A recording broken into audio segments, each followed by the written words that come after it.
Yeah, Nishad Bhai CG rap. Respect to the legends. Yo Honey Singh. कला कही थे star बनना आसान, फिर नहीं देखे ओमन संघर्ष के मैदान। ऊपर जाके गिरना फिर उठना टॉप, कलर जाके ओमन संघर्ष के मैदान। ऊपर जाके गिरना फिर उठना टॉप, बेटा एला काहे थे असली हिप हॉप।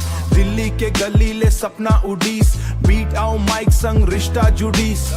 अंडरग्राउंड ले शुरू हो इस खेल, धीरे धीरे बड़े ही सोखर मेल। अंडरग्राउंड ले शुरू हो इस खेल, धीरे धीरे बड़े ही सोखर मेल। रात रात भर बीट बनाइस, नवा नवा साउंड दुनिया ला सुनाइस। फिर एक दिन ऐसन समय आइस, देश भर में ओखर नाम छा गाइस। कला कही थे हिप हॉप, बेटा एला कही थे हिप हॉप। कला कही थे हिप हॉप, बेटा एला कही थे हिप हॉप। कला कही थे हिप हॉप, बेटा एला कही थे हिप हॉप। स्टेज में लाखों मन के शोर, हर पार्टी मोखर जोर। बीट बजिस जानता नाचिस, इंडियन रैप के रंग बदलिस। गाड़ी शोहरत पैसा नाम, हर जुबान में एक एच नाम। गाड़ी शोहरत पैसा नाम, हर जुबान में एक एच नाम। फिर जिनागी हम मोड़ बदलिस, किस्मत ह अचानक खेल बदलिस।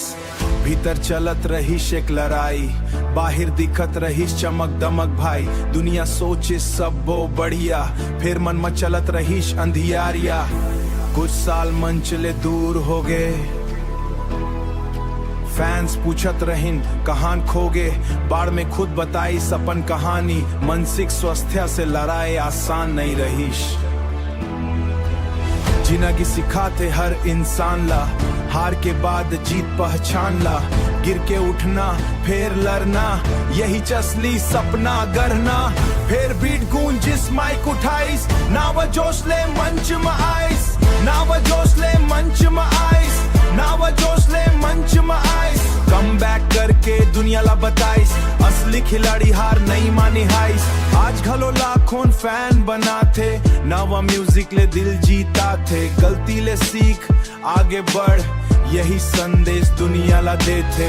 कला कही थे हिप हॉप, बेटा एला कही थे हिप हॉप। नाम नहीं बना थे एक रात, मेहनत ले बदला थे हर बार। Respect, Yo Honey Singh, respect every artist.